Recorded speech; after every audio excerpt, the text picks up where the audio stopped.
ओम शांति।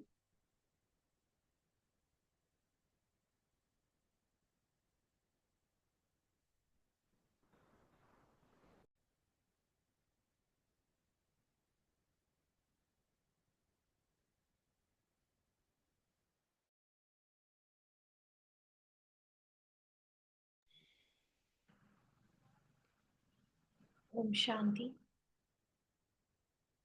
आज 3 मार्च 2025 आज बाबा के महावाक्य सुनते हैं।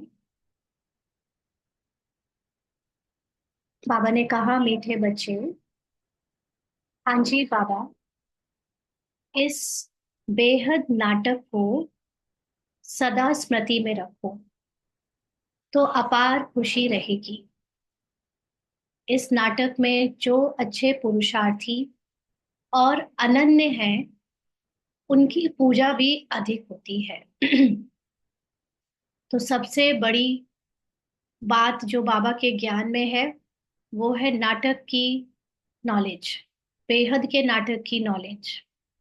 हम लोगों ने कल शाम को भी बेहद के नाटक और हद के नाटक के बारे में अंतर समझा था, सूक्ष्म अंतर भी।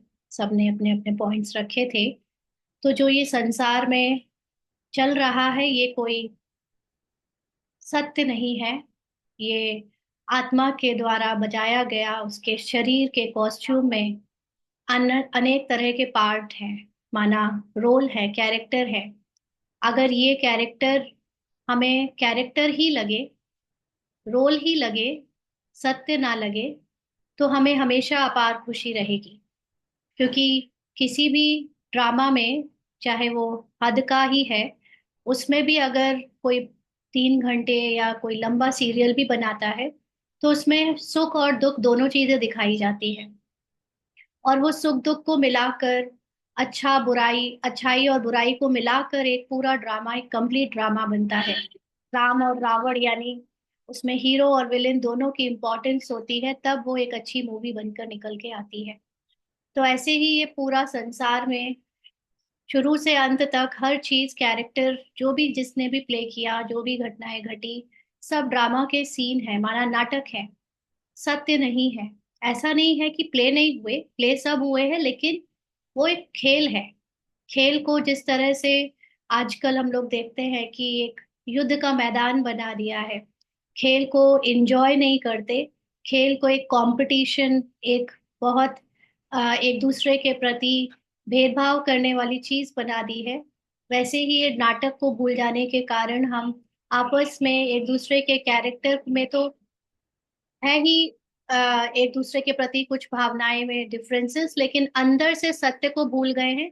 तो वो कैरेक्टर से पहचान बनाने के कारण हमारा मन भी दुखी हो जाता है, अशांत हो जाता है। तो अगर हमें ये याद रहे कि ये सब कुछ जो भी हो रहा है वो कैरेक्टर कहानी में हो रहा है, नाटक में हो रहा है, तो अपार खुशी रहेगी। और कोई भी अच्छा पुरुषार्थी बिना नाटक को जाने नहीं बन सकता। नाटक यानी ड्रामा की पट्टे पर जो पक्का है, जिसने अच्छे से ड्रामा को, नाटक को समझा है, वही अच्छा पुरुषार्थी बन सकता है। तो बाबा ने कहा कि ये नाटक ऐसा है जिसमें जो इस अच्छे पुरुषार्थी और अनन्य हैं, उनकी पूजा भी अधिक होती है। क्योंकि नाटक या ड्रामा की नॉलेज सूक्ष्म नॉलेज है। और ये एक्सट्रीम जिसने ज्ञान लिया है, जिसने ज्ञान की पराकाष्ठा को छुआ है, वही नाटक को जी सकता है। नाटक जानना एक अलग बात है, कि हम जानते हैं ये ड्रामा है, ये 5,000 साल का खेल है, वो एक अलग चीज है। कि ये हूबहू रिपीट होता है, कि ये कल्याणकारी है। लेकिन ड्रामा समझ कर उसको एंजॉय करते हुए कैरेक्टर में आना, कैरेक्टर को प्ले करना और बिल्कुल उससे डिटैच रहकर अपनी आत्मा में स्थित रहना, ये अनन्य और अच्छे पुरुषार्थियों की निशानी है। तो क्योंकि उन वो ज्ञान के एक्सट्रीम में जाते हैं, वो नाटक के पट्टे पर हमेशा अचल अडोल रहते हैं। क्योंकि जिसने नाटक समझ लिया है, ड्रामा समझ लिया है, तो वो किसी भी बात में अपने अंदर के सत्य को भूलेगा नहीं। और सत्य है ही अचल अडोल। इसलिए उनकी अचल अडोल आ, होने के कारण, अवस्था होने के कारण, पूरे ड्रामा मतलब जितना भी ब्राह्मण जीवन संगम युग का मिला है, वो ऊंचा पाते हैं, ऊंचा पद पाते हैं, तो उनकी पूजा भी अधिक होती है। पूजनीय कौन बनते हैं? पूजनीय वही बनते हैं जिन्होंने सुख दुख, मान अपमान, निंदा स्तुति, है ना, यश अपयश, सब में एक जैसी अवस्था बनाकर दिखाई है। आप देवताओं की मूर्तियों को देखेंगे तो इतने सारे भक्त उनके पास मंदिरों में जाते हैं, और कोई बहुत दुखी है, कोई सुखी है, कोई गरीब है, कोई अमीर है, कोई बीमार है तो कोई स्वस्थ है, कोई सुंदर है तो कोई कुरूप है, कोई सफरिंग में है तो कोई बहुत लग्जूरियस लाइफ में है। हर तरह के भक्त को देखते हुए भी भगवान ना तो, यानी वो मूर्ति ना तो अपने एक्सप्रेशंस चेंज करती है, ना परेशान होती है, ना भगवान चैतन्य में आकर किसी की परिस्थिति को ठीक करने आता है। जिसका जो है जैसा है, ड्रामा अनुसार कहते हैं कि भावना का फल मिल जाता है, कोई मनोकामना पूरी हो जाती है जो ड्रामा अनुसार होनी है। लेकिन फिर भी जो देवताओं की मूर्तियां हैं वो कुछ भी करती नहीं, वो सिर्फ खड़ी रहती है। तो यहाँ पर भी हम जो नाटक को अच्छे से समझ जाते हैं वो अच्छे पुरुषार्थी और अनन्य पुरुषार्थी, अनन्य का मतलब होता है फोटो में कोई, कोई में कोई, ऐसे बहुत थोड़े से पुरुषार्थी जो बनते हैं उनकी पूजा भी अधिक होती है। उनकी अचल अडोल अवस्था के कारण वो पूजनीय औरों से ज्यादा बन जाते हैं। आज का प्रश्न है, कौन सी स्मृति दुनिया में सब दुखों से मुक्त कर देती है? हर्षित रहने की युक्ति क्या है? तो बाबा के ज्ञान में हमें स्मृति परिवर्तन करने का जो काम मिला है, जो हम पुरुषार्थ कर रहे हैं अपने बॉडी कॉन्शियस से सोल कॉन्शियस होने का, उसमें कौन सी ऐसी बात है या स्मृति है जो दुनिया के सब दुखों से मुक्त कर देती है, और हर्षित रहने की युक्ति क्या है? तो बाबा ने उत्तर दिया, सदा स्मृति रहे कि अभी हम भविष्य नई दुनिया में जा रहे हैं। भविष्य की खुशी में रहो तो दुख भूल जाएंगे। विघ्नों की दुनिया में विघ्न तो आएंगे, लेकिन स्मृति रहे कि इस दुनिया में हम बाकी थोड़े दिन हैं तो हर्षित रहेंगे। तो ये तो नाटक है, नाटक में सब कुछ पहले से फिक्स्ड है। बाबा ने ये भी बता दिया है कि नाटक के अंतिम दिनों में मैं आकर तुमको तुम्हारा सत्य याद दिलाता हूँ, और नई जो शुरुआत है नाटक की, जिसको कहते हैं नई दुनिया, उसको स्थापना करने का पार्ट प्ले करता हूँ, और तुम बच्चे भी उसको स्थापना करवाने में मददगार बनने का पार्ट प्ले करते हो। तो उसके बावजूद भी, ज्ञानी हो जाने के बावजूद, आत्मा के पुरुषार्थ करने के बावजूद, जो बचा हुआ ड्रामा का तमो प्रधान पार्ट है, या जो भी हिसाब किताब है कहानी में, कैरेक्टर में, जो दूसरे व्यक्ति, परिस्थिति या प्रकृति के साथ जो भी बचा हुआ है लेन देन, वो कई बार हमको गिराने की कोशिश करता है, या हम उससे थक जाते हैं, सफरिंग में चले जाते हैं, बार बार देभान में चले जाते हैं। तो बाबा ने बताया या कहा कि अगर ये स्मृति रहे कि बस थोड़ा सा समय और बचा है दुख का, ये थोड़ा सा और समय बचा है हिसाब किताब का, और बहुत जल्दी हमें इन सब से मुक्ति मिल जाएगी, बहुत जल्दी हमारा समय सुख का शुरू हो जाएगा। वैसे तो अभी भी बाबा के ज्ञान में, बाबा के साथ में सुख है, लेकिन फिर भी वो जो थोड़ा थोड़ा देह भान या देह का हिसाब किताब अवस्था में गिराता हुआ अपने आप ही ड्रामानुसार बच जाता है, वो भी हमें परेशान नहीं करेगा, उसको भी हम आसानी से स्वीकार कर पाएंगे, सहन कर पाएंगे, अगर ये याद रहे कि जल्दी ही भविष्य दुनिया नई होने वाली है, सब कुछ बदलने वाला है। तो हम ये प्रेजेंट के बचे हुए प्रारब्ध के दुख भूल जाएंगे। और ये भी है कि कलयुग जाते जाते जो थोड़ा बहुत देह भान या हिसाब किताब का पार्ट है, जो भी कैरेक्टर के साथ आखिरी की शूटिंग, या कह लीजिए कैरेक्टर के साथ जो भी पार्ट प्ले होने का बचा हुआ है, वो तो होगा अभी, क्योंकि विघ्न है। विघ्न ये कैरेक्टर का जो पार्ट हमारे साथ हिसाब किताब वाला बचता है दूसरे कैरेक्टर्स या परिस्थिति या प्रकृति का, उसी के कारण तो हम बाबा को या अपने को आत्मा समझने का अभ्यास जारी रख पा रहे हैं। अगर उनसे हमें सुख मिलने लगता अभी यहीं पर, प्रकृति भी हमें यहीं पे सुखी कर देती, कोई विघ्न ही ना आता, तो शायद हम अपने को आत्मा समझने का अभ्यास करते ही नहीं। आत्मा में लौटने का अभ्यास इन विघ्नों के कारण ही तो हो पा रहा है। तो इसलिए विघ्न तो आएंगे।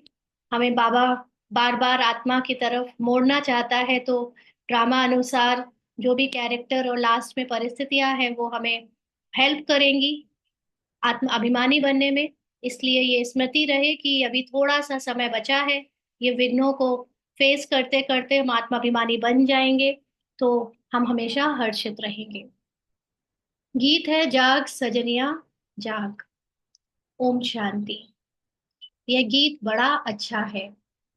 गीत सुनने से ही ऊपर से लेकर 84 जन्मों का राज बुद्धि में आ जाता है। यह भी बच्चों को समझाया है। तुम जब ऊपर से आते हो तो वाया सूक्ष्म वतन से नहीं आते हो। अभी वाया सूक्ष्म वतन होकर जाना है। तो जब ड्रामा में हम स्टार्टिंग पीरियड बोलते हैं, जिसको नई दुनिया बोलते हैं, सतयुग के स्टार्टिंग से जब आत्माओं को पार्ट प्ले करना होता है, तो कोई सूक्ष्म वतन नहीं होता। सूक्ष्म वतन बनता है हमारे सूक्ष्म संकल्पों से और संस्कारों से। और सतयुग में या त्रेता युग में हम सोल कॉन्शियस होते हैं, हम प्रेजेंट में जीते हैं। हमारे पार्ट में संकल्प नहीं चलते। जो होना होता है उसका संकल्प आता और तुरंत हो जाता। माना जो अभी हम एक्स्ट्रा संकल्प करते हैं इतने, और उसमें से कोई एक चीज घटित होती है, वो द्वापर और कलयुग की निशानी है। सतयुग त्रेता में हमारे अंदर बेवजह व्यर्थ के संकल्प चलते ही नहीं है। सिर्फ जो होना होता उसके संकल्प चलते, तो सूक्ष्म शरीर नहीं बनता वहां, और ना सूक्ष्म संस्कार बनते। क्योंकि सूक्ष्म संस्कार और सूक्ष्म शरीर ही हिसाब किताब बनाते हैं। और क्योंकि सतयुग और त्रेता युग प्रारब्ध का समय है, हिसाब किताब बना नहीं बनता कि इस समय जो हम आत्माभिमानी बनने का पुरुषार्थ कर रहे हैं, ये सुकर्म हमारे 21 जन्म तक चलेंगे। और उसके फल के रूप में हम 21 जन्म तक कर्मों के हिसाब किताब से या कर्मों के बोझ से मुक्त रहते हैं। हमें वहां कर्म करते हुए भी कर्म जैसा लगता नहीं। ना एक दिन बाबा ने कहा था मुरली में कि वहां पर बड़े बड़े हीरे और सोने के महल बनाने में मेहनत नहीं लगती, क्यों? बाबा ने पूछा था ना कि, हम लोगों ने यहाँ पर समझा था उसको। तो बेसिकली सतयुग में कोई भी कर्म बॉडी कॉन्शियस से होता ही नहीं है। वहां पर सारे कर्म सोल कॉन्शियस से होते हैं। सोल कॉन्शियस होने का मतलब है कि आपका आप जिस रोल में हो, जिस कैरेक्टर में हो, वो कैरेक्टर बनाओगे तो कर्म तो करोगे, बट आपको लगेगा नहीं कि आप कर रहे हो। उसकी कोई थकान, उसका कोई प्रभाव, उसका कोई असर, उसका कोई हिसाब किताब कुछ भी नहीं बनता है। इसलिए वहां मेहनत नहीं लगती। काम करने वालों को भी ये नहीं लगता कि वो काम कर रहे हैं। कर्तापन भी भान नहीं होता, एब्सेंट होता है वह कर्तापन। तो यहाँ पर जब सतयुग त्रेता चलता है, तो वहां सूक्ष्म संस्कार या सूक्ष्म संकल्प नहीं होते, क्योंकि वो निर्संकल्प होकर कर्म होते हैं। जो होना होता है बस वही संकल्प आया और हो गया। तो वहां संकल्पों की कोई लेयर नहीं होती देवताओं के ऊपर। इसलिए वो सूक्ष्म वतन नहीं होता, वो सूक्ष्म वतन से होकर आते हैं। तो बाबा कहते हैं अभी वाया सूक्ष्म वतन होकर जाना है। और अभी हम लोगों ने 63 जन्म में जो सूक्ष्म शरीर बनाया, माना ड्रामा अनुसार हमारे संकल्पों के जो हिसाब किताब और संस्कारों की जो लेयर चढ़ी हमारे ऊपर, वो अभी हम वॉश कर रहे हैं, क्लीन कर रहे हैं। लेकिन ये वॉश अभी हम लोग ये नहीं कहेंगे कि जो 63 जन्म का सूक्ष्म शरीर बना वो सूक्ष्म वतन में रहा। सूक्ष्म वतन में पॉजिटिव यानी एक फरिश्ताई संकल्पों का शरीर और संस्कार होता है। माना जब हम पूरी तरह आत्मा के गुण से, जो सतो प्रधान गुण है, उससे मैच करते हुए हमारे संकल्प हो जाते हैं। यहाँ पर हम लोग क्या कर रहे हैं? हम लोग ज्ञान से पुरानी स्मृति को नई स्मृति में चेंज कर रहे हैं। तो जो नई स्मृति से हमारे संकल्प संस्कार अब बन रहे हैं, वही सूक्ष्म वतन में हमारे साथ जाते हैं। यहाँ से जैसे बाबा अव्यक्त हुए ना, ब्रह्मा बाबा, कहते हैं वो सूक्ष्म वतन में है या वो सूक्ष्म शरीर में है। तो वो उनका पुराना शरीर या पुराने संस्कार और संकल्प पूरी तरह मर्ज हो गए। और जो पूरा नया संकल्प शरीर बना है उनका, यानी संस्कारों का, देवताई संस्कारों का, उसको सूक्ष्म वतन कहेंगे। इसीलिए सूक्ष्म वतन में कहते हैं देवता, फरिश्ता और ब्राह्मण मिलते हैं ना, वहां पर असुर नहीं होते। यानी नेगेटिव संकल्प और नेगेटिव संस्कार वहां नहीं जाते। वहां सिर्फ पॉजिटिव, और वो भी सतो प्रधान आत्मा के संकल्प संस्कार जब 100% हो जाते, तब उसको सूक्ष्म वतन जाना कह सकते हैं। तो अभी हम लोग अपने संस्कारों को चेंज करके जो 100% सतो प्रधान स्मृति में सूक्ष्म शरीर बना रहे हैं, वो सूक्ष्म वतन होकर जाना हुआ। तो सूक्ष्म वतन बाबा अभी ही दिखाते हैं ना। बाबा कहते हैं आप सबका एक सूक्ष्म शरीर तैयार है। जैसे ब्रह्मा बाबा का एक सूक्ष्म शरीर तैयार था, तो बाबा उसको देख देख कर पुरुषार्थ करते थे कि उसकी चमक बहुत ज्यादा थी। तो हम सबका भी ऑलरेडी, क्योंकि आत्मा के अंदर ही दोनों पार्ट है ना, आसुरी और देवताई, तो हमारा देवताई चोला भी तैयार ही है। बस देवताई चोले का मतलब सूक्ष्म में संकल्प संस्कार से बना हुआ हमारा पार्ट है, वो भी तैयार है। तो सूक्ष्म शरीर अभी देख सकते हैं हम नॉलेज के आधार से। कोई दिखेगा नहीं आपको, नॉलेज के आधार से इमेजिन करके या उस पर विश्वास करके मानना पड़ेगा कि आपका फिजिकली, एक not physically but subtle form में सूक्ष्म शरीर तैयार है संपूर्णता का। इसीलिए हम ये तो जानते हैं कि आत्मा संपूर्ण है, बट अभी पार्ट में वो संपूर्णता दिखे उसके पहले सूक्ष्म वतन में अपने को संपूर्ण रूप में देखना चाहिए। इसका पुरुषार्थ बाबा हमसे कराते रहे। तो सतयुग त्रेता में इस ज्ञान की बात भी नहीं रहती है। सूक्ष्म शरीर बनता कैसे है? बाबा के इस ज्ञान से। और सतयुग त्रेता में ये ज्ञान नहीं होता, इसलिए सूक्ष्म वतन या सूक्ष्म शरीर भी नहीं होता, ना कोई चित्र आदि है। भक्ति मार्ग में तो अथाह चित्र है। देवियों आदि की पूजा भी बहुत होती है। दुर्गा, काली, सरस्वती है तो एक ही, ये सब है तो एक ही, परंतु नाम कितने रख दिए हैं ना। आत्मा की शक्ति के ऊपर अनेक फिजिकल फॉर्म देवियों के रूप में बना दिए हैं। आत्मा एक ही है, और उसी के अंदर दुर्गा है, उसी के अंदर काली है, उसी के अंदर सरस्वती है, माना ये सारे गुण हैं। तो उन्होंने भक्ति मार्ग में हर चीज का जैसे फिजिकल यादगार बनाते हैं, तो शक्तियों का ही फिजिकल यादगार देवी के रूप में बनाकर अलग अलग नाम रख दिए हैं। जो अच्छा पुरुषार्थ करते होंगे, अनन्य होंगे, उनकी पूजा भी जास्ती होगी। तो पूजा किसकी होती है? पूजा कोई ब्राह्मण रोल की तो नहीं होगी कि हमारी ये फोटो सहित वहां पर भक्ति मार्ग में पूजा होती है। पूजा होती है शक्तियों की, दुर्गा, काली, सरस्वती। तो इस समय जिन्होंने पुरुषार्थ करके अपनी सर्व शक्तियों को अपने अंदर अनुभव में लाया है, यूज किया है, अपने पुरुषार्थ से ही, है तो सभी आत्माओं में, लेकिन ड्रामा अनुसार सबका कम और ज्यादा का पार्ट इमर्ज होता है। तो जो अनन्य पुरुषार्थ होते हैं, अच्छे पुरुषार्थी होते हैं, वो इस नॉलेज से, नोइंग में है उनके कि वो है ही सर्व शक्तियों से संपन्न। तो वो नॉलेज उनको पूरे रोल में हेल्प करती है ताकि वो पार्ट में सर्व शक्तियां यूज कर सके। तो उनका इस समय सर्व शक्तियों को यूज करना ही उनकी पूजा कराता है, क्योंकि वो सर्व शक्तियां यूज करने से वो ड्रामा में अचल अडोल बने रहते हैं। इसलिए ये सर्व शक्तियां जो पूजा में देवी के रूप में होती है, वो सब अनन्य और अच्छे पुरुषार्थियों की पूजा है। तुम जानते हो हम ही पूज्य से पुजारी बन बाबा की और अपनी पूजा करते हैं। यह बाबा यानी ब्रह्मा बाबा भी नारायण की पूजा करते थे ना। वंडरफुल खेल है। जैसे नाटक देखने से खुशी होती है ना, वैसे यह भी बेहद का नाटक है। इनको कोई भी जानते नहीं। तो आजकल हम लोग ने देखा, पिछले जब तक हम लोग ज्ञान में नहीं थे और टीवी सीरियल्स वगैरह देखते थे, तो जब बहुत फ्री टाइम होता था, कोई काम नहीं होता था, तो क्या करते थे? टीवी खोल के बैठ जाते थे। कुछ फेवरेट सीरियल्स हुआ करते थे, वो सीरियल सारा देखकर, है ना, टाइम पूरा स्पेंड करके, दिन खत्म करके फिर सोने चले जाते थे। फिर दूसरा दिन शुरू हुआ, फिर वो सीरियल्स देखे, ऐसे अपना एक्स्ट्रा टाइम पार करते थे ना, पढ़ाई लिखाई या जो भी करते उसके अलावा। जो हमारे पास एक्स्ट्रा टाइम होता था, तो हमें वो नाटक या वो ड्रामा या वो सीरियल्स देखकर या मूवीज देखकर कितनी खुशी मिलती थी, है ना। तो ऐसे ही बाबा कहते हैं कि यहाँ पर भी नाटक देखने से खुशी होनी चाहिए। तो कई बार हम लोग सोचते हैं ना, अब क्या करें, यहाँ पे अब क्या करें पुरुषार्थ।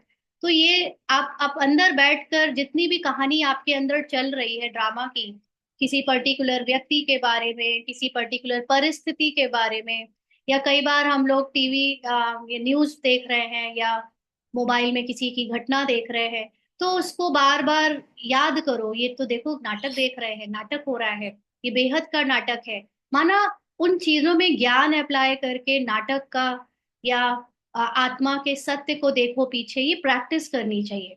अगर हम इसके अभ्यासी हो जाए ना, तो परिस्थितियां कितनी भी विकट से विकट किसी के जीवन में भी आए, हमारे खुद के कैरेक्टर में भी आए, तो हमारी आदत जो हर चीज के पीछे ड्रामा और उसकी आत्मा को देखने की पड़ चुकी है, वो हमें पार करा देती है और बहुत इजीली हमको ड्रामा की जो नॉलेज है वो अचल अडोल बनाकर विजयी भी बना देती है।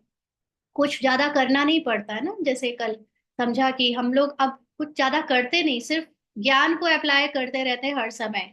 कहाँ पे किस चीज का ज्ञान, नाटक का, ड्रामा का, आत्मा का, सत्यता का, चेक एंड चेंज का, ये सारी चीजें बस जान ली, अब उसको अप्लाई करते रहो। अब रियल जीवन में अप्लाई करना है ना, अब हम थ्योरी से प्रैक्टिकली उसके एक्सपीरियंस के लिए आ चुके हैं स्टेज पर इस ज्ञान को। तो ये बाबा कहते दुनिया में तो कोई नहीं जानता कि जो हो रहा है वो बेहद का नाटक है। हमें ये ज्ञान मिल गया है, तो तुम्हारी बुद्धि में अब सारा ड्रामा का राज है। इस दुनिया में कितने अथाह दुख है तुम जानते हो। अभी बाकी थोड़ा समय है, हम जा रहे हैं नई दुनिया में। तो देखा जाए तो संसार में अब अति में हलचल हो रही है ना, बहुत कुछ अच्छा बुरा सब कुछ देखने में आ रहा है। तो भले ही जीवन में दूसरों के हो या हमारे कैरेक्टर में हो, लेकिन ये तो ज्ञान मिल चुका है कि अभी बस ये कुछ समय का और है, फिर हम तो परमानेंट सुख की दुनिया में जा रहे हैं। तो भविष्य की खुशी रहती है ना। कोई अगर टूटे फूटे घर में रह रहा हो या बहुत स्ट्रगलफुल हालत में रहता हो, बट अगर उसे आशा है कि आने वाले समय में हमारे घर की अ, दुख या कमजोरी या कोई भी कमी खत्म हो जाएगी, या अब नया घर मिल जाएगा, तो वो कुछ दिन का दुख का पार्ट आसानी से काट लेता है, और बहुत जल्दी फिर वो खुशी के पार्ट की को याद करते करते जी कर निकाल देता है। तो ऐसे ही इस समय भले ही दुख का पार्ट है किसी का भी, बट भविष्य की खुशी रहनी चाहिए, है ना। एक आशा होती है सबको, वो ही जिंदा रखती है। तो यहाँ सिर्फ आशा की बात नहीं है, ये रियलिटी है कि भविष्य बहुत सुंदर है, इसलिए उसकी खुशी होनी चाहिए सोच सोच के। तो वह इस दुख को उड़ा देती है। लिखते हैं बाबा, बहुत विघ्न पड़ते हैं, घाटा पड़ जाता है।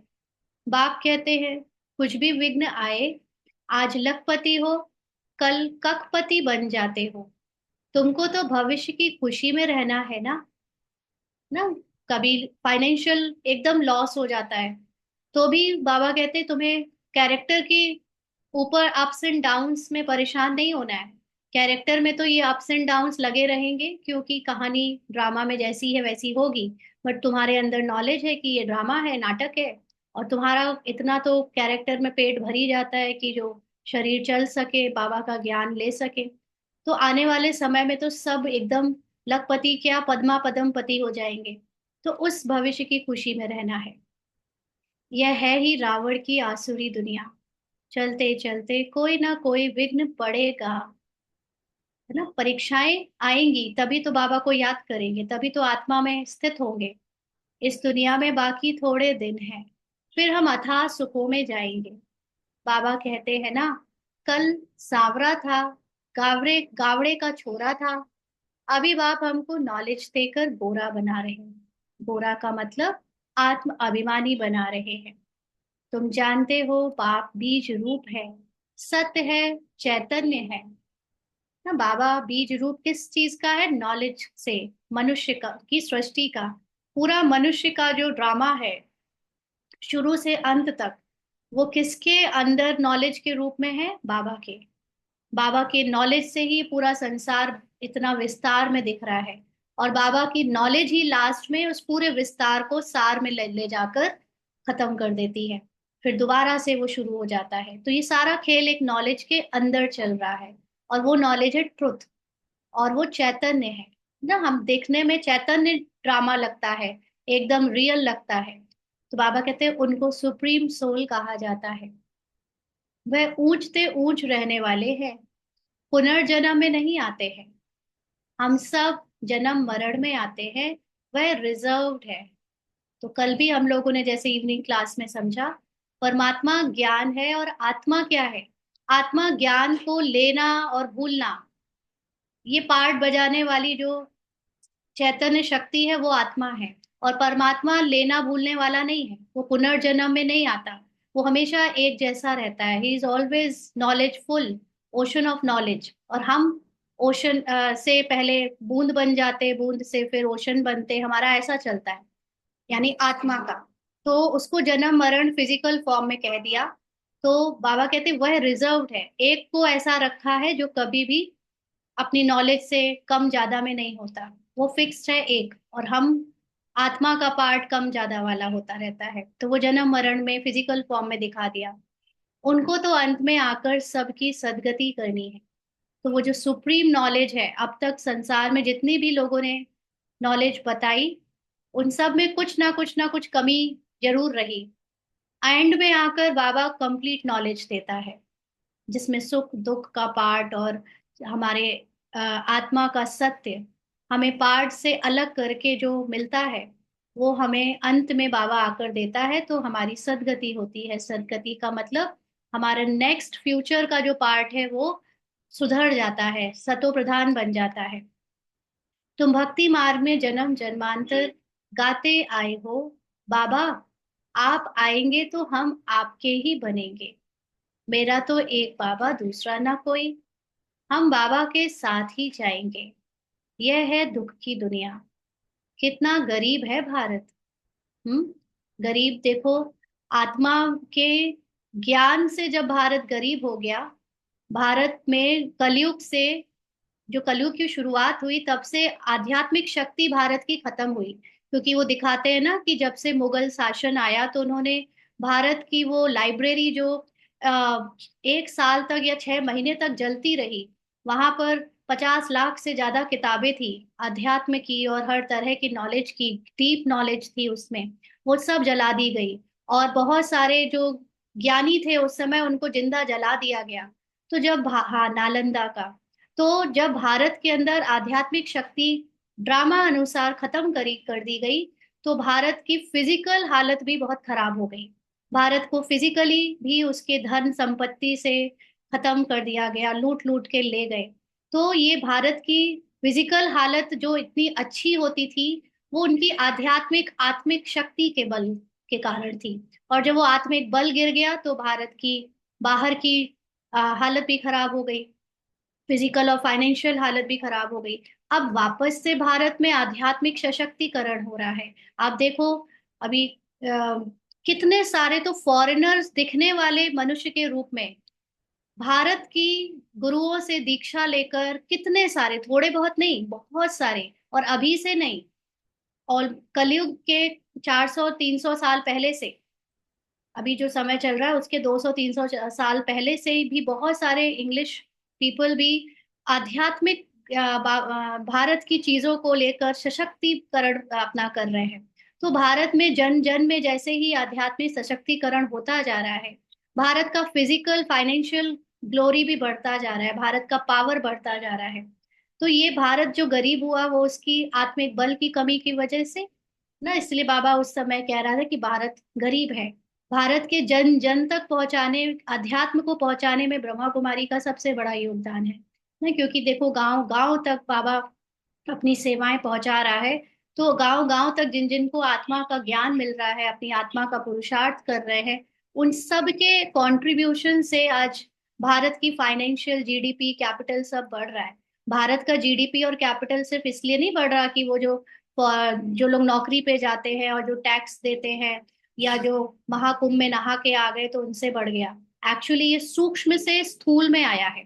सूक्ष्म में भारत के लोगों में जो आध्यात्मिक क्रांति आ रही है, उसका स्थूल रूप फिर लोगों ने दान पुण्य करना या दूसरी तरह से जीडीपी और कैपिटल रेज होना, ये सब उसमें दिख रहा है ना। तो सारी चीजें सूक्ष्म से स्थूल का मैनिफेस्टेशन है। बाबा के समय पे तो भारत गरीब था, इसलिए भगवान आया। तो बाप कहते मैंने भारत को ही साहूकार बनाया था। फिर रावण ने, यानी देह अभिमान ने, नॉलेज की कमी ने, रावण ने उस भारत को नर्क बनाया। अभी तुम बच्चे बाप के सम्मुख बैठे हो। गृहस्थ व्यवहार में भी तो बहुत ही रहते हैं ना। आजकल देखो तो ज्यादातर लोग जो सन्यासी बन गए हैं उनका क्रिटिसिज्म हो रहा है, लेकिन जो गृहस्थी है वो चुपचाप से अपनी आत्मा का या आध्यात्मिक सशक्तिकरण करके नॉलेज से अपने को पावरफुल बना रहे हैं, जो पता भी नहीं चलते कि कौन कौन है। तो मेजॉरिटी तो गृहस्थ व्यवहार में ही रहने वाले हैं। बाबा कहते सबको यहाँ तो नहीं बैठना है ना। कोई समर्पित होकर सब सेंटर में तो नहीं जा सकते, क्योंकि सबका घर है, बड़ा परिवार है, सबको लौकिक में मतलब कैरेक्टर में कहानियां मिली हैं सबको बड़ी निभाने के लिए। तो बाबा कहते हैं गृहस्थ व्यवहार में रहो, भले रंगीन कपड़े पहनो। कौन कहता है सफेद कपड़े पहनो? बाबा ने कभी किसी को कहा नहीं है ना। ये सब बहुत सारे जो नियम है वो बाद में भाइयों ने बहनों ने बनाए हैं सेंटर में। निराकारी शिव बाबा की तो जो श्रीमतें हैं यज्ञ में, वो बहुत थोड़ी सी है, और मुख्य श्रीमत तो है अपने को आत्मा समझो। बाकी फिजिकल चीज की जितनी भी नियम मर्यादा है वो यज्ञ में ब्रह्मा बाबा ने तो अपने पास रहने वालों के लिए बनवाई थी, बट उसको जो थोपा गया है सबके ऊपर वो बाद के लोगों ने, जैसे हमेशा ही होता आया है। हर धर्म हर शास्त्र में यही होता है, जो मुख्य होता है उसकी बातों को बाद के लोग तोड़ मरोड़ के सबको कर बताते हैं। तो ऐसे ही यहाँ पर भी है कि जो चीजें नियम में मर्यादाओं में रखी गई हैं वो बाद के लोगों ने बनाई है ना। तो बाबा कहते बाबा ने तो कभी किसी को कहा नहीं। नहीं, यहाँ पर तो कई बार कहते हैं आप अगर कलर्ड पहनते हो तो आप मुरली नहीं सुना सकते। तो ये भी बहुत सारी चीजें किसने बनाई है? ये देह भान में चल रहे ज्ञान के लोगों ने ना। जो ज्ञानी तो है, कहते तो है अपने को ज्ञानी, बट बाद में देह भान को अप्लाई कर दिया, एक डिफरेंस बना दिया रंगीन कपड़ों और वाइट कपड़ों के बीच में। बाबा ने तो कभी किसी को कहा नहीं है, ये बाबा खुद आज मुरली में कह रहा है। तुमको अच्छा नहीं लगता है तब सफेद कपड़े पहने हैं ना। हमें खुद को ही नहीं अच्छा लगता कि सफेद देखो कितना अच्छा लग रहा है, हम भी सफेद पहनेंगे, तो अपने मन से सफेद पहनते हैं। बाकी किसी को जबरदस्ती सफेद पहनो ऐसा नहीं है। यहाँ तुम भले सफेद वस्त्र पहनकर रहते हो, लेकिन रंगीन कपड़े पहनने वाले उस ड्रेस में भी बहुतों का कल्याण कर सकते हैं। माताएं अपने पति को भी समझाती हैं। भगवान उवाच है, पवित्र बनना है। तो ये बात भगवान ने बोली है। बाकी के सभी संस्थाओं में और ब्रह्मा कुमारी संस्था में यही अंतर है कि मनुष्य ये हिम्मत नहीं रख सकते कहने का कि आपको शरीर में ब्रह्मचारी धर्म अपनाना है ना, अपने आप को पवित्र रखना है, शरीर की पवित्रता भी रखनी है, जो कि यहाँ पर पूरे हिम्मत से सभी को कहा जाता है। क्यों? क्योंकि भगवान ने कहा है। अगर भगवान ने कहा है तो सब कह सकते हैं। इसलिए ये मुख्य धारणा है। कोई लोग कहते हैं कि हम ये धारणा ना करें, बाकी सब करें, तो करने को तो अपना अपना पार्ट है सबका। लेकिन अगर आप नहीं रख सकते हो तो आप भगवान की श्रीमत का उल्लंघन कर रहे हो। क्यों? क्योंकि आत्माभिमानी बनने के लिए आपको ये मोह तो त्यागना पड़ता है। और अगर आप शरीर का कोई भी ऐसी कोई भी चीज विकारों में जा रहे हो, मतलब आप मोह नहीं त्याग सकते। और मोह नहीं त्याग सकते तो आप कभी आत्माभिमानी नहीं बन सकते। इसलिए वो चीज पहला स्टेप है अपने आप को आत्माभिमानी बनाने के पुरुषार्थ के प्रति। बाबा कहते देवताएं पवित्र हैं तब तो उनको माथा टेकते हैं। तो सिर्फ पवित्र का मतलब ब्रह्मचारी तक भी सीमित नहीं हो गया, लेकिन अपने को मन वचन कर्म से रोल से न्यारा करना ना, एकदम जो भी कैरेक्टर में हो रहा है उससे अपने को न्यारा करना, अलग करना, आत्मा को अपने शक्ति में स्थित रहना, वो है पवित्र बनना। तो देवताएं अपने को सोल कॉन्शियस रखते हैं, कैरेक्टर में नहीं आते, इसीलिए उनकी इतनी पूजा होती है। पवित्र बनना तो अच्छा है ना। अभी तुम जानते हो सृष्टि का अंत है। जास्ती पैसे क्या करेंगे ना, पैसे क्यों इतना ज्यादा कमाते हैं हम जरूरत से ज्यादा?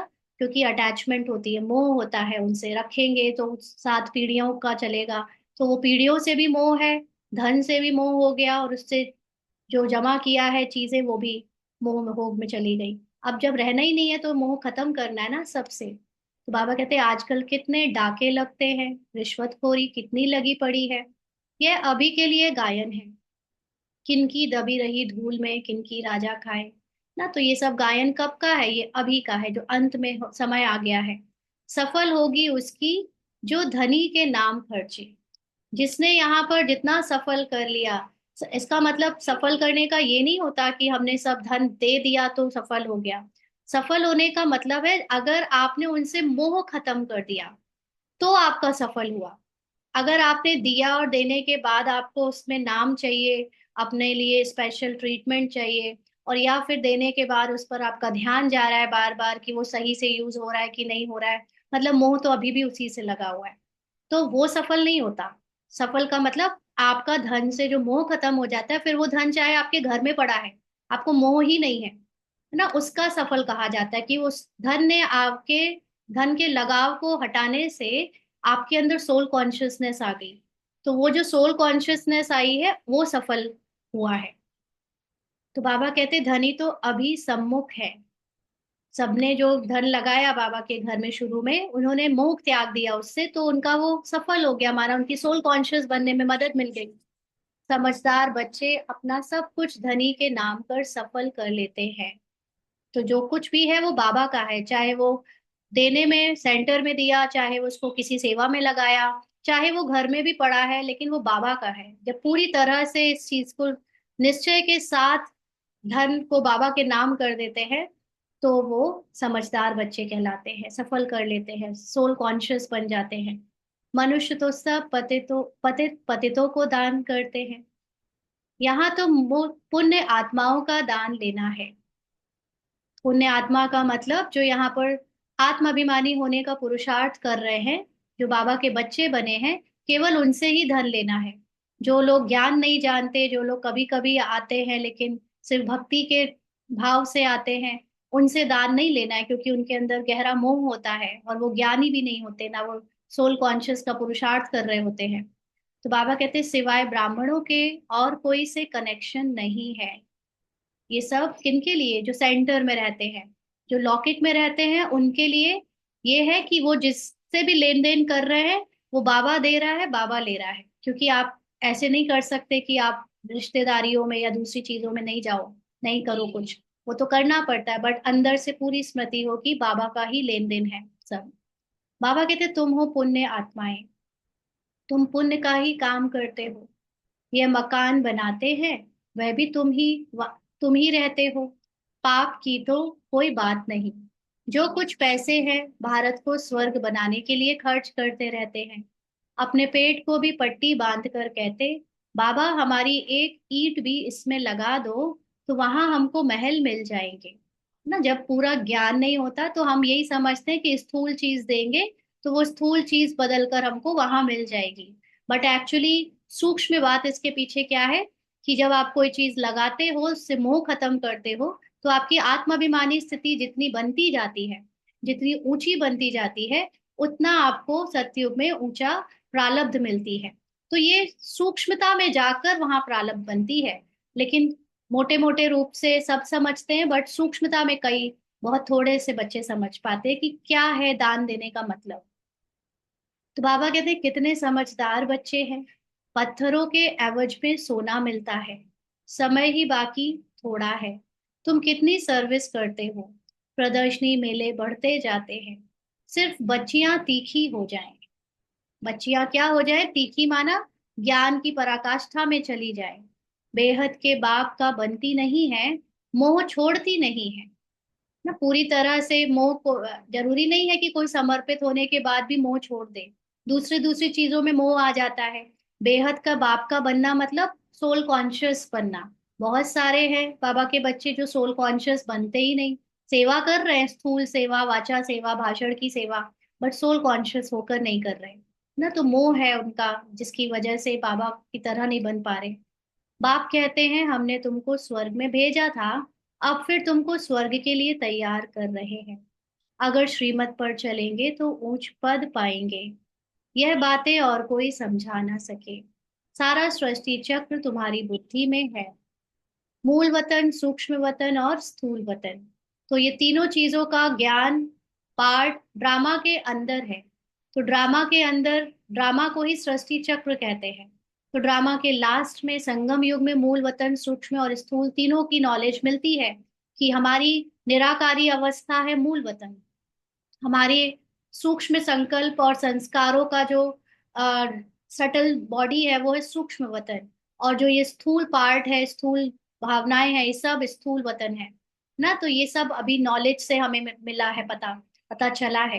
तो बाप कहते हैं बच्चे स्वदर्शन चक्रधारी बनो, माना ड्रामा को बार बार याद करो, औरों को भी समझाते रहो।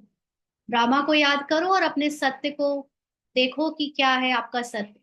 यह धंधा देखो कैसा है, खुद ही धनवान स्वर्ग का मालिक बनना है, औरों को भी बनाना है। बुद्धि में यही रहना चाहिए, किसको रास्ता कैसे बताएं। ड्रामा अनुसार जो पास्ट हुआ वह ड्रामा, सेकंड बाय सेकंड जो होता है उनको हम साक्षी होकर देखते हैं। तो जो ये लाइन है ना, जो पास्ट हुआ वह ड्रामा, इसके ऊपर भी काफी ब्राह्मणों में डिफरेंसेस हैं ना। कोई कोई कोई कहता है हम ड्रामा को बदल सकते हैं, कोई कोई टीचर ऐसे भी सिखाते हैं कि हम ड्रामा को बदल सकते हैं। बट ड्रामा, आपको पता ही नहीं है फ्यूचर का अगर क्या होना है, तो आप बदल कैसे सकते हो? जो होना है वही होगा, तो उसको आपने ऐसे कैसे समझ लिया कि वो बदल गया? जो पास्ट हो चुका वो तो फिक्स्ड है ही, उसको तो आप बदल ना तो अभी पाए, और ना आपको पता था कि वो बदला कैसे जाता, क्योंकि आपको कुछ पता ही नहीं है। तो आप उसको, जो चीज पता नहीं उसको ये बदल गया, ये भी हम कैसे कह सकते हैं? ड्रामा की सिर्फ एक नॉलेज है कि ड्रामा में जो होना है वही होगा। अगर बदलना आप उसको कह रहे हो तो वो बदलना ही ड्रामा है ना। तो ड्रामा अनुसार हम सिर्फ इतना ही जान सकते हैं कि क्या था ड्रामा में, उसके बारे में सिर्फ हम पास्ट को देखकर ही बता सकते हैं। प्रेजेंट में भी हम जो अभी देखो, एक बहुत अच्छी और अंडरस्टैंडिंग है कि एक्चुअली ये जो माइंड है, मन है, ये प्रेजेंट में कभी रहता नहीं, ये तो हम पहले ही समझ चुके हैं। क्योंकि अभी अगर हम ये कहें कि ये मुरली जैसे प्रेजेंट में चल रही है ना, तो ये मुरली को जब चल रही होती है उस सेकंड तुरंत कोई बता नहीं पाता। अब ये माइंड ने जब ये ज्ञान को, नॉलेज को पढ़ा और आप तक जब तक ये पहुंचा, आपने सुना, तब तक ये पास्ट हो गया। प्रेजेंट में कुछ होता ही नहीं है, हर चीज पास्ट होती चली जा रही होती है जब तक वो मेरे माइंड तक पहुंचती है। कोई भी चीज डिकोड होती है, कोड होती है, और वो जब तक मुझ तक आती है वो पास्ट हो चुका होता है ना। तो हमारी बुद्धि में कुछ भी आ रहा है वो हर चीज पास्ट होती जा रही है। प्रेजेंट का मतलब हुआ ऑलवेज प्रेजेंट, आत्मा जो है वो हमेशा वहां पर है, ये देखने के लिए कि क्या हो रहा है, उसको प्रेजेंट कहते हैं। तो जो एवर प्रेजेंट आत्मा का मतलब है कि आत्मा is always always there to see कि जो ड्रामा में हो रहा है बस उसको ऑब्जर्व कर रही है। बाकी हर चीज जिसको हम प्रेजेंट भी कह रहे हैं, कि अभी प्रेजेंट में मैं खाना बना रही हूँ, तो जब तक मन ने इस चीज को रीड किया कि मैं बना रही हूँ, जो बना रही थी वो बन चुका है ना। जिस समय ये सोचा कि मैं खाना बना रही हूँ, वो उतनी देर में उसने बना लिया है, तब वो माइंड में आया। तो कोई भी इंफॉर्मेशन जब तक माइंड तक आती है वो पास्ट हो जाती है, उसकी घटना घटने से, चाहे वो फ्रैक्शन ऑफ सेकंड से पास हो, लेकिन वो पास्ट हो गई। तो यहाँ पर बाबा कहते हैं कि बुद्धि में यही रहना चाहिए, किसको रास्ता कैसे बताए, ड्रामा अनुसार जो पास्ट हुआ वह ड्रामा। इसीलिए उसको बोला कि आप सिर्फ बीती हुई चीज को ही ड्रामा कह सकते हो। सेकंड बाय सेकंड जो होता है उनको हम साक्षी होकर देखते हैं। कल शाम को हम लोगों ने यही समझा था ना कि हद की मूवी में तो एक्टर को पता होता है कि अब कौन सा सीन मुझे एक्ट करना है, क्या होना है, सामने वाला क्या करेगा, क्या शूटिंग में चलेगा। लेकिन यहाँ तो हमें एक सेकंड बाद भी क्या होना है वो पता नहीं होता, इसलिए हम उसके लिए कुछ कर ही नहीं सकते। हम सोचते हैं कि हम कर रहे हैं बट हम कुछ नहीं कर सकते, इसलिए केवल साक्षी होकर देख सकते हैं। बच्चों का बाप दिव्य दृष्टि से साक्षात्कार भी कराते हैं। आगे चल तुम बहुत साक्षात्कार करेंगे। साक्षात्कार का मतलब क्या है? साक्षात्कार का एक मीनिंग सब ये समझते हैं कि मुझे दिखेगा वो, चाहे वो दो आंखों से दिखे, चाहे मेरी दिव्य दृष्टि से दिखे, मतलब मुझे थर्ड आई से बुद्धि में दिखे, लेकिन वो साक्षात्कार है। बाकी एक्चुअली साक्षात्कार हमें ये ज्ञान ऑलरेडी करा रहा है। जितना जितना ये ज्ञान क्लियर होता जा रहा है, समझ हमारी क्लियर होती जा रही है, बढ़ती जा रही है, वही साक्षात्कार है। आपको जब तक कुछ समझ नहीं आ रहा, आपको लगेगा हाँ बस मोटा मोटा ज्ञान है, पढ़ लिया। और ज्ञान की सूक्ष्मता में जाकर उसको समझते जाना, दैट इज कॉल्ड साक्षात्कार। ना। तो बाबा ने जो कहा है कि आगे चल तुम बहुत साक्षात्कार करेंगे, माना अपनी सूक्ष्मता में जाते जाएंगे ज्ञान की। मनुष्य दुख में त्राही त्राही करते रहेंगे, तुम खुशी में ताली बजाते रहेंगे। अभी देखो यही तो होता है ना, हम लोग कई बार बाबा जैसे दिखाता है आजकल, पहले तो बिल्कुल ही बंद कर दिया था संसार की न्यूज लेना, संसार में क्या चल रहा है देखना। बट अभी जैसे बाबा कुछ दिखाता रहता है तो ये तो यही समझती कि बाबा दिखा रहा है, ताकि देखते समय भी ये याद रहे कि बाबा है साथ में। ये ना बन जाए कि वो साधारण कर्म है। तो कुछ भी घटनाएं जो घट रही है दुनिया में या लोगों के लाइफ में, उसमें बस यही ध्यान रहता है कि ये नाटक चल रहा है, ये नाटक कर रहा है, ये जो है कैरेक्टर इसमें डूब गया है, इसलिए वो ऐसा लग रहा है। इसमें मेरी चेकिंग होती जा रही है कि मैं उसमें डूब तो नहीं रही हूँ, मैं उनके इमोशंस को एम्पैथी के रूप में महसूस तो नहीं कर रही हूँ। संसार में तो कहते हैं ना एम्पैथी अच्छी चीज है। बाबा कहता है एम्पैथी बिल्कुल मत रखो, तुम्हें उससे न्यारे होना है, तुम्हें किसी की एम्पैथी नहीं रखनी, किसी के शू में पैर रखकर अपना वो फील नहीं करना है। खुशी से ताली बजाओ, क्योंकि सब ड्रामा है, सब खेल चल रहा है ना। तो ये जितनी अच्छी नॉलेज हमारे अंदर होगी उतना खुशी से ताली बजाएंगे। हम मनुष्य से देवता बनते हैं तो जरूर नई दुनिया चाहिए, उसके लिए यह विनाश खड़ा है। यह तो अच्छा है ना। मनुष्य समझते हैं आपस में लड़े नहीं, पीस हो जाए बस। परंतु यह तो ड्रामा में नूंद है। दो बंदर आपस में लड़े, मक्खन बीच में तीसरे को मिल गया ना। आजकल ऐसे ही हो रहा है कि वो यूक्रेन का पहले अमेरिका के साथ था, अभी वो यूरोपियन देश उसको साथ दे रहे हैं। इंडिया को देख रहे हैं कि इंडिया ही पीस करा सकता है। अंत में ऐसे ही होगा, यूरोपियन रशियन सब आपस में लड़ वड़ के खत्म, और इंडिया को मक्खन मिल जाना है। तो बाबा कहते हैं मुझ बाप को याद करो और सभी को रास्ता बताओ। अभी 1 मिनट के लिए अशरीरी होकर बाबा की याद में बैठे।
आगे बाबा कहते हैं रहना भी साधारण है, खाना भी साधारण है। साधारण के दो मीनिंग है, एक तो ना ज्यादा ऊंचा ना ज्यादा नीचा, उसको साधारण कहते हैं, एवरेज। और दूसरा साधारण का मतलब है ड्रामा अनुसार। ड्रामा, आत्मा के लिए ड्रामा का कुछ भी करना मतलब साधारण। तो ड्रामा अनुसार रहना है, खाना है। कभी कभी खातरी भी की जाती है। खातरी का मतलब कभी कभी स्पेशल ट्रीटमेंट भी बाबा देता है, ड्रामा में कुछ स्पेशल आपको ओकेजन्स भी देता है जिसमें हमें एवरेज से ज्यादा अच्छा मिलता है। तो जिस भंडारे से खाया, कहते हैं बाबा यह सब आपका है। अच्छा मिले कम अच्छा मिले, दोनों ही चीजें अंदर से हमें पक्का होना चाहिए कि ये डायरेक्टर का है, बाबा का है ना। डायरेक्टर ही तो सब कुछ उपलब्ध करा रहा है, चाहे जिसको भी करा रहा हो, चाहे कम कराए चाहे ज्यादा कराए, सब बाबा का है, चाहे सेंटर में हो चाहे घरों में हो। बाप कहते हैं ट्रस्टी होकर संभालो, मैंने दिया है तुमको, चाहे सेंटर में रखा चाहे गृहस्थी में रखा, दोनों ही बाबा ने, डायरेक्टर ने दिया है। तो ट्रस्टी होकर संभालो, बाबा सब कुछ आपका दिया हुआ है। भक्ति मार्ग में सिर्फ कहते मात्र कहते थे, अभी मैं तुमको कहता हूँ ट्रस्टी बनो। क्योंकि सच में अब जब ड्रामा का ज्ञान आपको मिल गया है, तो आप कैसे मान सकते हो कि ये कुछ मेरा है। ड्रामा मतलब एक्चुअली में नाटक में डायरेक्टर ही तो सब कुछ एक्टर को देता है। तो वो तो बेवकूफी है ये समझे हम कि मैंने कमाया, मेरे पूर्वजों ने मुझे दिया, मेरे घर वालों ने मुझे सौंपा, कुछ भी किसी ने नहीं दिया, वो भी एक्टर है। बस फर्क इतना है कि उनको आइडिया नहीं है कि वो एक्टर है, वो रियल समझ रहे हैं। और आपको ज्ञान से पता है कि आप एक्टर हो और वो भी एक्टर है। तो ट्रस्टी बनकर हर चीज को करो, संभालो, जो भी है। समझो, डायरेक्टर ने समझना ही नहीं बल्कि एक्चुअली उसी ने दिया है। तो बाबा कहते हैं अभी मैं सम्मुख हूँ। अभी मत, मैं सम्मुख हूँ माना बाबा की पूरी सत्यता की नॉलेज आपके सामने है। मैं भी ट्रस्टी बन फिर तुमको ट्रस्टी बनाता हूँ। देखो बाबा भी क्या कहता है, ये ब्रह्मा बाबा की बात है कि बाबा ने भी ऐसे ही सब कुछ समझा। जो कुछ करो पूछ कर करो। आपको अगर किसी को लौकिक में भी लेन देन करनी है तो बाबा को बीच में लाओ, बाबा आप बताओ कितना देना है, आप बताओ क्या देना है, बाबा इनसे ये लेना है। हर चीज अंदर ही अंदर बाबा को बीच में याद करने का बहाना ढूंढते रहो। यही सारी चीजें तो है जो बाबा को याद करने के कारण बनती हैं। तो बाबा हर बात में राय देते रहेंगे। बाबा मकान बनाऊं यह करूं, बाबा कहेंगे भले करो। बाकी पाप आत्माओं को नहीं देना है।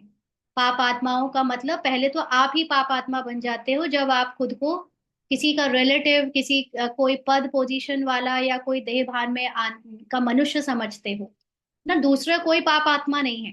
पाप और पुण्य आत्मा सब हमारे अंदर का ही खेल है। जब हम ज्ञानी होते हैं तो हम पुण्य आत्मा होते हैं। जब हम अज्ञानी की तरह बिहेव करते हैं तो हम पाप आत्मा बन जाते हैं।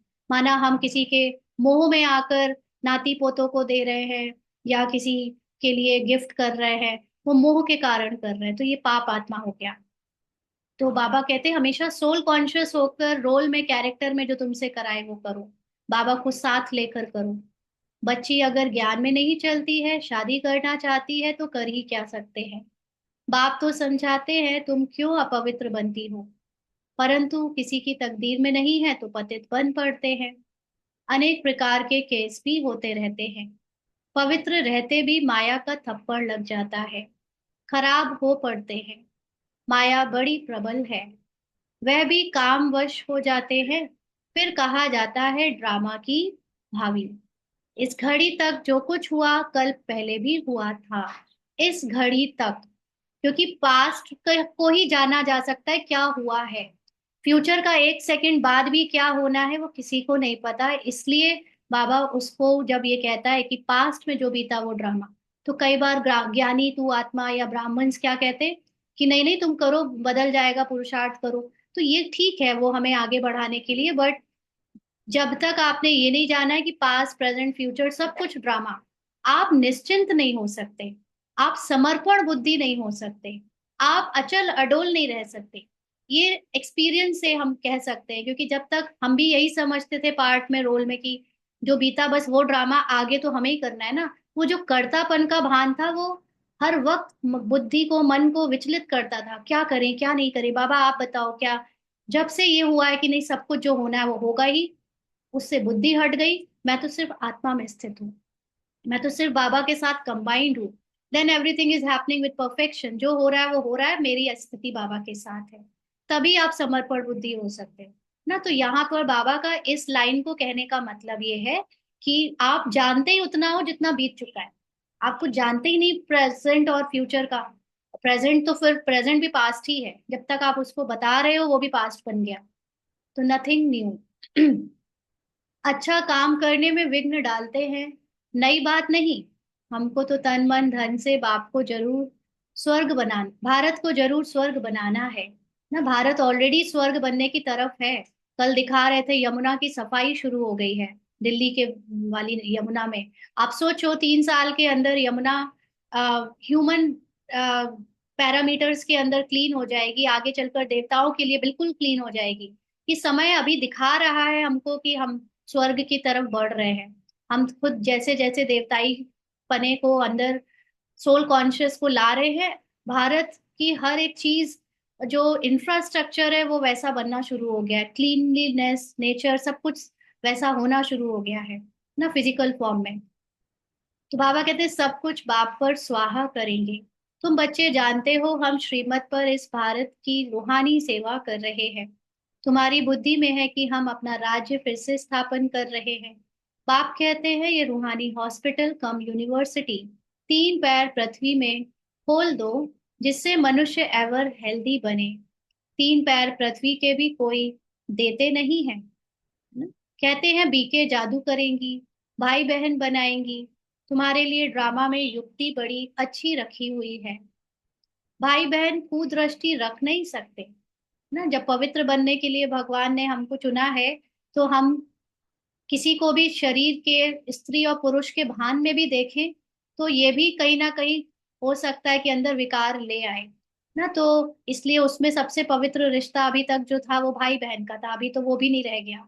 कलयुग के हिसाब से तो भाई बहन का रिश्ता भी दूषित हो गया है। तो बाबा कहते हैं आजकल तो दुनिया में इतना गंद है, बात मत पूछो। तो जैसे बाप को तरस पड़ा है ऐसे तुम बच्चों को भी पढ़ना चाहिए।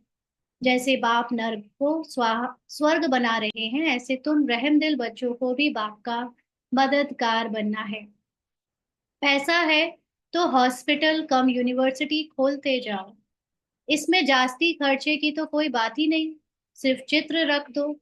जिसने जिन्होंने कल्प पहले ज्ञान लिया होगा उनका ताला खुलता जाएगा, वह आते रहेंगे।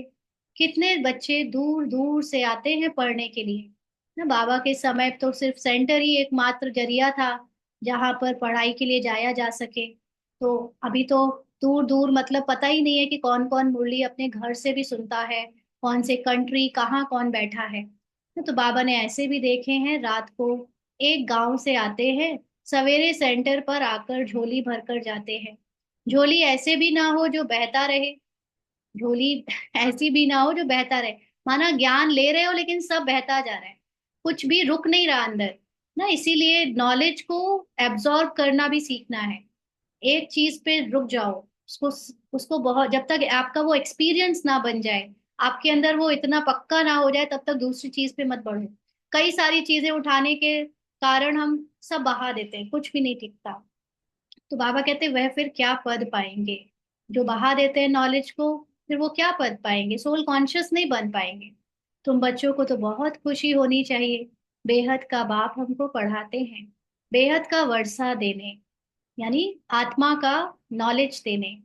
कितना सहज ज्ञान है। बाप समझते हैं जो बिल्कुल पत्थर बुद्धि है उन्हें पारस बुद्धि बनाना है। बाप को तो बड़ी खुशी रहती है। यह गुप्त है ना, ज्ञान भी गुप्त है। मम्मा बाबा ये लक्ष्मी नारायण बनते हैं तो हम फिर कम बनेंगे क्या? हम्म, हम भी सर्विस करेंगे। तो यह नशा रहना चाहिए ना। कोई कोई को ये रहता है कि नहीं, मम्मा बाबा को ही बस लक्ष्मी नारायण बनने का हक है, हम नहीं, हमको नहीं सोचना चाहिए कि हम बने। क्यों नहीं सोचना चाहिए? हमको भी जैसे बाबा विष्णु बना, बाबा ने हाईएस्ट कॉन्शियसनेस को अचीव किया, हम क्यों उनसे कम लक्ष्य रखें? कई लोगों को लगता है नहीं, भक्तों की तरह आप नीचे ही रहो, आप कम का ही लक्ष्य बनाओ कि हम वो 8 में से वो 108 में आ जाए। आप इतना सोचो, आप मत सोचो कि आप 8 में नहीं 8 में आ सकते हो ना। ये ऐसे भी कहीं कहीं पे एक दूसरे को गिराने का काम करते हैं। क्यों नहीं सोचे कि हम 8 में आ सकते हैं? 8 में आना का मतलब हमें ये नहीं कि सतयुग में हमें कोई बहुत महाराजा बनना है। 8 में आने का मतलब है हमें नॉलेज की पराकाष्ठा पर पहुंचना है। हमें भी बाप समान कंप्लीट सोल कॉन्शियस बनना है। तो इसमें शुद्ध अहंकार है, शुद्ध हमें अ, हमारी डेस्टिनेशन की आशा है, तो हम क्यों ना रखें। इसमें कोई कंपटीशन जलस होने की बात नहीं है। लेकिन जो हो सकता है ह्यूमन फॉर्म में पुरुषार्थ के द्वारा जिस स्टेज को पाया जा सकता है, वो हम क्यों नहीं पा सकते? हम भी पा सकते हैं, है ना। तो इसलिए ऐसा सोचना चाहिए कि हम भी सर्विस करेंगे। तो हम भी सर्विस करेंगे कि मतलब बाहर कंपटीशन में ना लग जाए कि हम दूसरों से ज्यादा भाषण करेंगे। नहीं, सर्विस करेंगे माना आपकी सोल कॉन्शियस स्टेज सबसे ज्यादा बन जाए, उससे सबसे ज्यादा सर्विस होती है। और एक्चुअली आप किसी की सेवा करते ही नहीं, आप अपने में जब पूरी तरह सोल कॉन्शियस हो जाते हो तो ऑटोमेटिकली आपसे सबसे ज्यादा सेवा हो रही होती है वाइब्रेशंस के द्वारा। कल बाबा ने कहा था ना कि बोलने, परसों कहा था, बोलने से नहीं समझेगा कोई, आपके सूक्ष्म वाइब्रेशन से वो समझेंगे।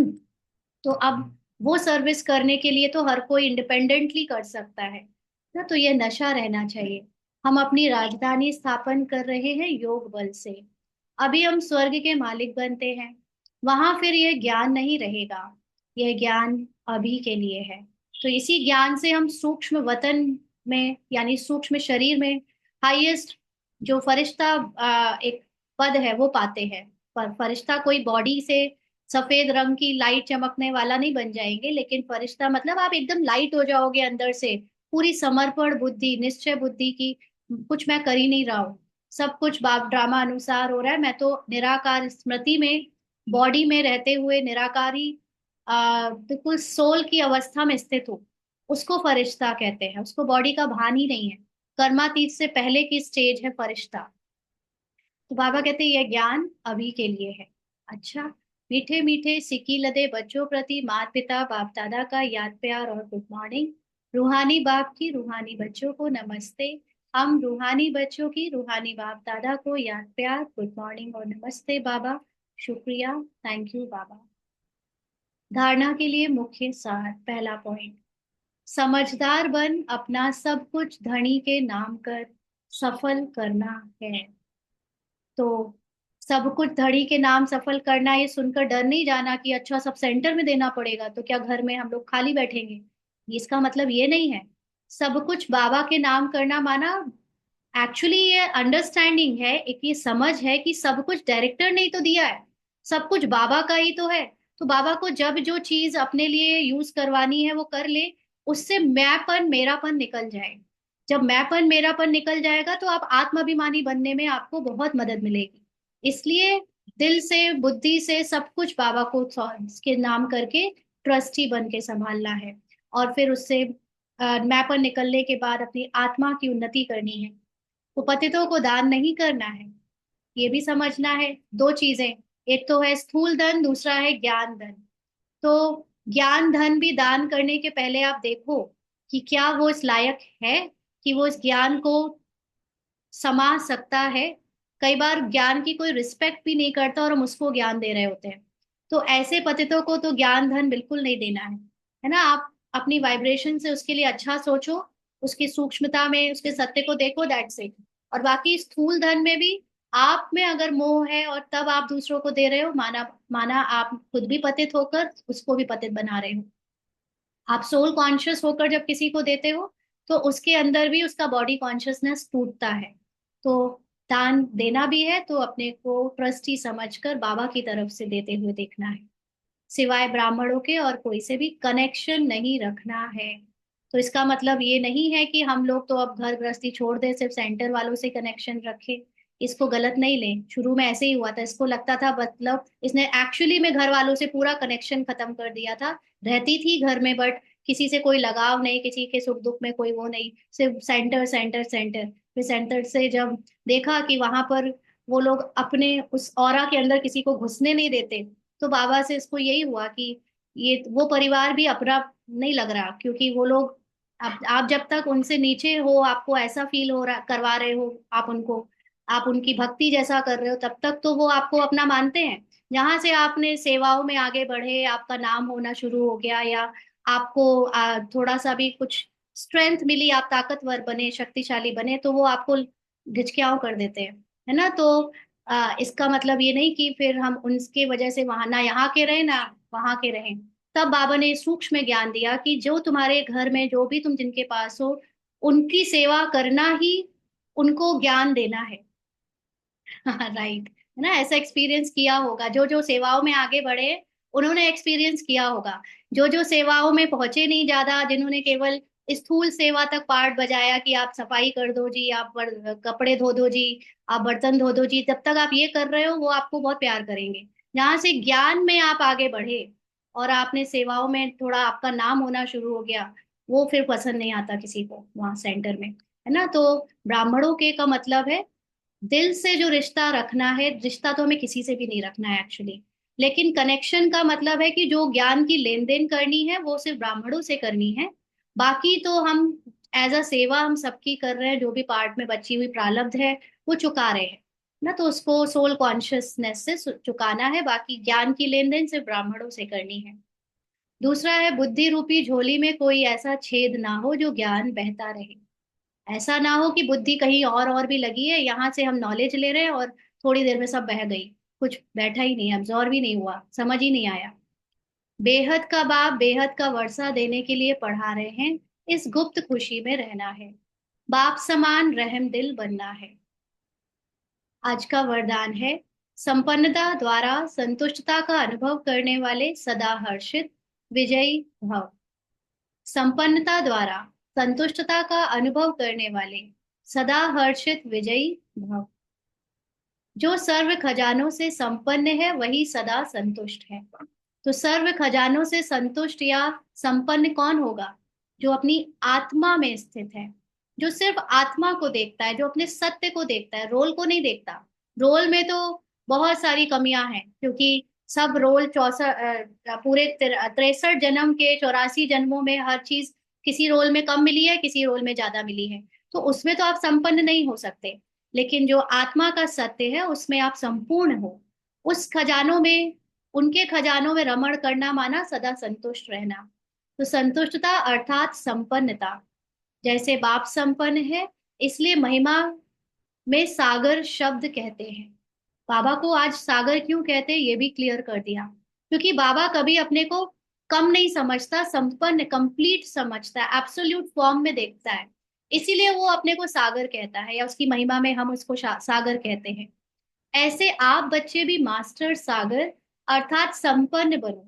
माना अपनी आत्मा में रमण करो, आत्मा की संपन्नता में संतुष्ट रहो, तो सदा खुशी में नाचते रहेंगे। अंदर खुशी के सिवाय और कुछ आ नहीं सकता।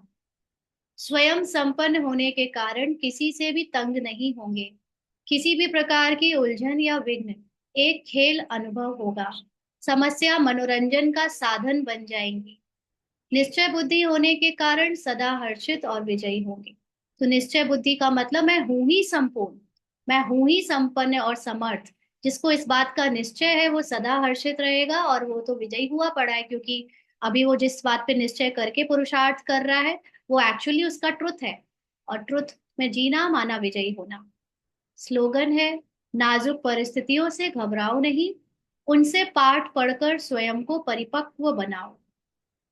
तो नाजुक परिस्थितियां कोई भी आ रही है, वो आपको कुछ ना कुछ चेक एंड चेंज करने के लिए आ रही हैं। तो उनको चेक करो, तुरंत अपने सत्य से चेंज करो, और अपने को परफेक्शनिस्ट बना लो। मतलब परफेक्ट तो है ही आत्मा, बट रोल में अभी हमें जो हिम्मत से कभी गिर जाते हैं, अचल अडोलता से कभी गिर जाते हैं, उस चीज में हम परिपक्व हो जाए, ऐसा हमारा पुरुषार्थ रहे। आज मातेश्वरी जी के अनमोल महावाक्य हैं। परमात्मा गुरु टीचर पिता के रूप में भिन्न भिन्न संबंध का वर्षा देता है। देखो, परमात्मा 3 रूप धारण कर वर्षा देता है। वह हमारा बाप भी है, टीचर भी है, तो गुरु भी है। अब पिता के साथ पिता का संबंध है, टीचर के साथ टीचर का संबंध है, गुरु से गुरुपने का संबंध है। अगर पिता से फारकती ले ली तो वर्षा कैसे मिलेगा? जब पास होकर टीचर द्वारा सर्टिफिकेट लेंगे, तब टीचर का साथ मिलेगा। अगर बाप का वफादार फरमानदार बच्चा हो, डायरेक्शन पर नहीं चले, तो भविष्य प्रारब्ध नहीं बनेगी। माना अगर आप सोल कॉन्शियस नहीं हुए, क्योंकि बाबा का फरमान यही है अपने को आत्मा समझो, और आप सोल कॉन्शियस नहीं हुए, तो आपको भविष्य देवी देवता वाली प्रारब्ध नहीं बनेगी। तो फिर पूर्ण सदगति को नहीं प्राप्त कर सकेंगे। माना पूरी तरह आप सतयुग में नहीं जा सकेंगे, मे बी त्रेता युग की कंप्लीट इनकम्प्लीट दुनिया में जाएंगे। तो ना फिर बाप से पवित्रता का वर्षा ले सकेंगे, यानी पूरी तरह आप डिटैच नहीं हो सकेंगे नॉलेज से।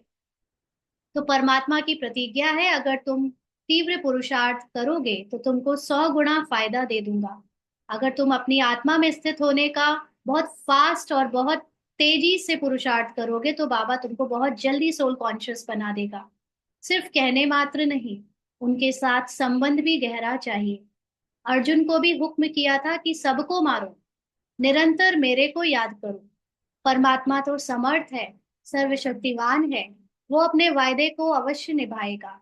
मगर बच्चे भी जब बाप के साथ तोड़ निभाएंगे, जब सबसे बुद्धि योग तोड़ एक परमात्मा से जोड़ेंगे, तभी उनसे संपूर्ण वर्षा मिलेगा।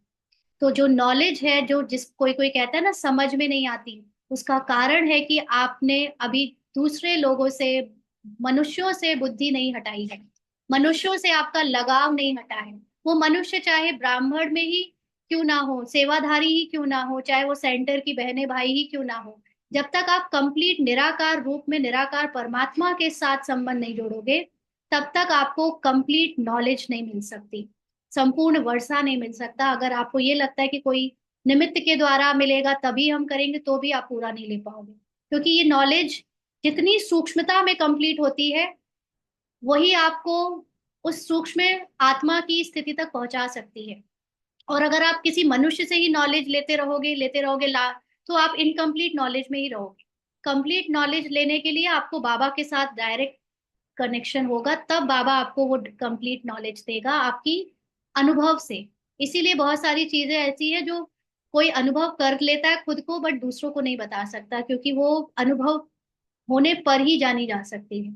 वो अनुभव है, वो एक नॉलेज का एहसास है, और वो बियॉन्ड एक्सप्लेनेशन है। इसलिए बाबा से पूरा वर्षा लेना है तो पूरे संबंध जोड़ो, कोई भी ये बीच में ना आए बाबा और तुम्हारे।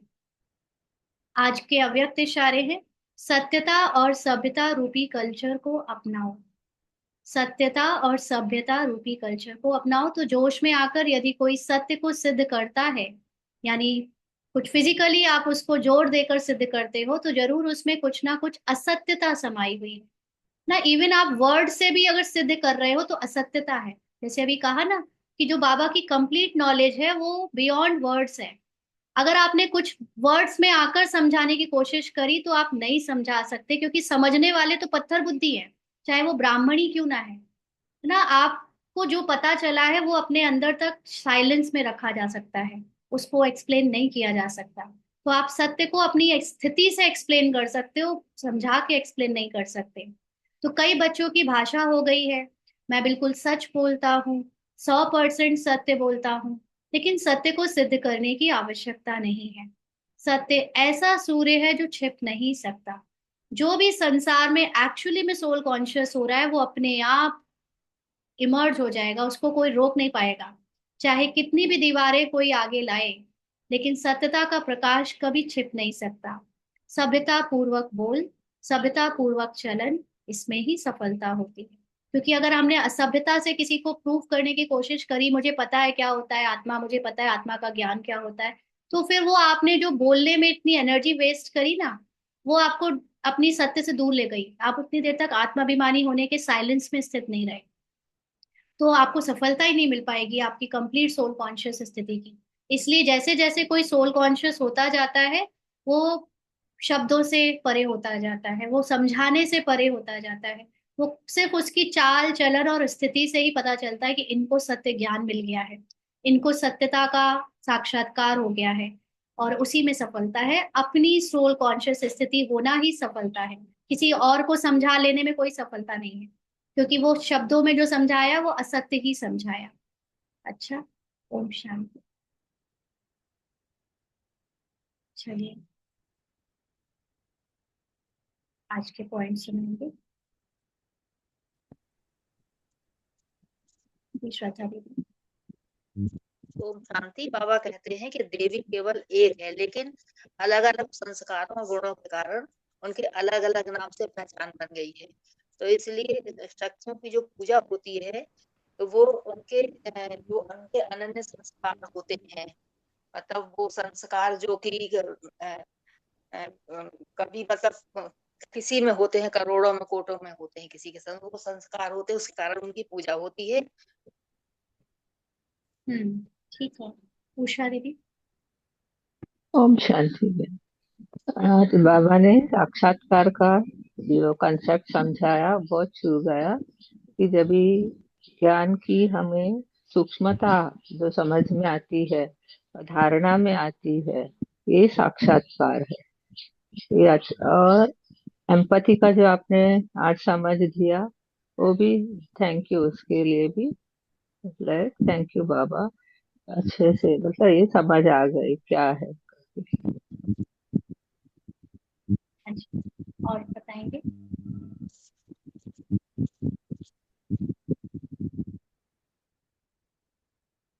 Are being glows with Baba's love light before his face।